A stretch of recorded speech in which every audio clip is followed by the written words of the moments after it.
Good morning, good afternoon, and good evening, everyone. Hello, Happy New Year and Happy Data Privacy Day 2021. My name is Tammy Dockin, and I'm the Chief Data Privacy Officer for the World Bank. I'm excited to be here with you and would like to extend a special thank you and hello to Kalinda Reyna for inviting me to present on behalf of the World Bank Group. I will share how the World Bank is approaching data privacy broadly and in particular in the times of COVID-19. But first, some background on the World Bank and our mission. The World Bank was established 75 years ago, coming out of World War II, when a group of countries came together to pool resources in order to fund and finance the rebuilding of areas that were destroyed. So the bank started with the mission of rebuilding after a war. Our organization has grown over the years and our mission has evolved. We are now the world's largest development institution. We're a unique global partnership supported by 189 countries. We have staff representing over 170 countries, and we have offices in over 60 countries around the world. Our mission has evolved as well. We are now focused on twin goals of facilitating sustainable solutions to reduce poverty and build shared prosperity in developing countries. So we're an international organization that brings together 189 countries. We are governed by articles of agreement that countries sign when they become members of the World Bank Group. The articles of agreement provide the bank with privileges and immunities from complying with specific national regulation. This includes data protection regulation that many of you are striving to meet the requirements of right now. GDPR, CCPA, and others around the world. But we are not subject to those regulations. Instead, we are self-regulated through policies, procedures, and directives that govern our activities. This also extends to data privacy. The bank recognizes that with the increased use of personal data and the increased regulations and expectations of individuals around the world, it was time to put into place a policy on data privacy. So on May 25th, 2018, a pivotal date in the development of data protection regulation, the World Bank Group adopted its first policy on personal data privacy. The policy contains 7 high-level principles that are found in data protection regulation around the world. These principles will be very familiar to most of you.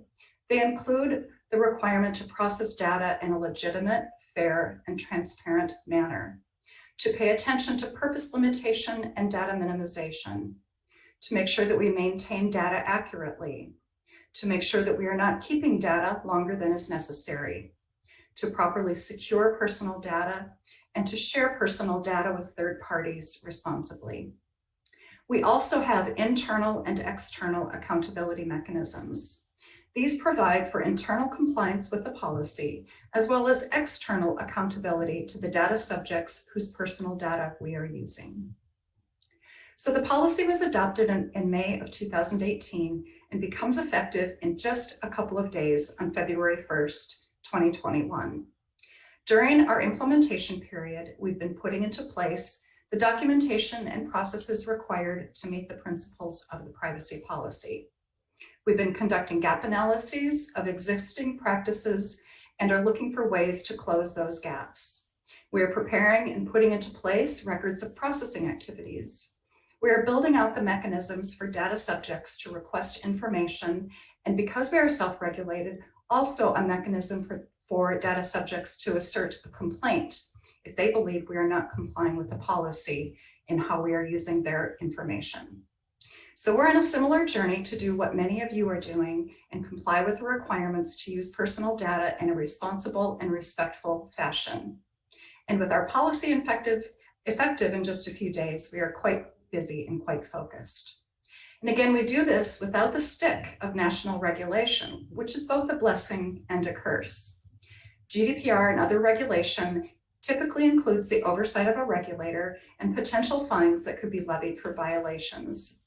But as we are self-regulated and we want to stay self-regulated, we need to ensure that our stakeholders and individuals have the trust that we are doing what we say we are doing, and that extends to personal data.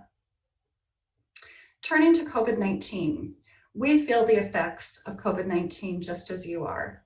The increased use and type of personal data to combat the pandemic, we see that in our constituents and in the projects that we are funding.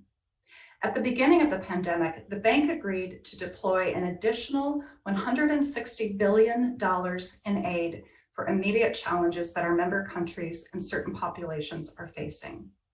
We are monitoring and making sure that the personal data we collect in these projects and that the bank uses complies with the policy and is respectful of the personal data of the individuals we are seeking to help. I'll share two examples of the type of work that the bank does. In addition to funding projects that reflect our mission, mandate, and purpose, we also act as a knowledge bank. We're a financing institution, but also an organization that is looked to by constituents around the world in order to better analyze and better understand the situations and hardships that people are experiencing. We use surveys broadly to collect the necessary information, and those surveys will certainly contain personal data. We want to make sure that the design and implementation of surveys, as well as the subsequent use of the personal data collected, is done in a privacy-forward and privacy-by-design approach. An example of the bank's work is to provide funding to assist individuals who are in fragile circumstances. One example of this is our work to assist the resettlement of refugee populations. If we're funding a project to help a group of people or the host country, we may need to collect personal data, and that personal data is likely very, very sensitive. If it gets in the wrong hands, it could be damaging and devastating to the individuals we are trying to help. So we want to make sure that we are doing the right thing, and the populations we are trying to assist can trust that the bank is doing what it needs to do to protect the personal data that we are using. I would like to mention a study conducted by a think tank affiliated with the World Bank. Seagap, which stands for the Consultative Group to Assist the Poor, wanted to understand if lower economic populations value privacy as other populations do. Seagap conducted a study in two countries, Kenya and India. Personal loans were offered to individuals in these countries with different terms. One loan presented a low interest rate, but no data privacy protections. Another loan presented a higher interest rate with privacy protections. The majority of individuals chose the loan with the higher interest rate with privacy protections. A similar study was conducted where a loan was offered with immediate funding, but no privacy protections. Another loan was offered with privacy protections, but it required standing in a long, long line before funding. Again, individuals sought the longer line, giving up time for privacy protection. The study was initially conducted pre-pandemic and was replicated post-pandemic in 2020 with the same results. So we know that with lower income populations that we seek to serve, these populations value data privacy just as other populations do.